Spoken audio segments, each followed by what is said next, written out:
कौसल्या सुप्रजा रामः पूर्वा सन्ध्या प्रवर्तते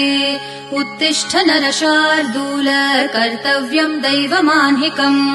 कौसल्या सुप्रजा रामः पूर्वा सन्ध्या प्रवर्तते उत्तिष्ठ नरशार्दूल कर्तव्यम् दैवमाह्निकम् उत्तिष्ठोत्तिष्ठ गोविन्द उत्तिष्ठ गरुडध्वज उत्तिष्ठ कमलाकान्त त्रैलोक्यम् मङ्गलम् कुरु उत्तिष्ठोत्तिष्ठ गोविन्द उत्तिष्ठ गरुडध्वज उत्तिष्ठ कमलाकान्त त्रैलोक्यम् मङ्गलम् कुरु मातः समस्त जगताम् मधुकैटभारेः वक्षो विहारिणि मनोहर दिव्यमूर्ते श्रीस्वामिनि श्रितजनप्रिय दानशीले श्रीवेङ्कटेश दयिते तव सुप्रभातम्।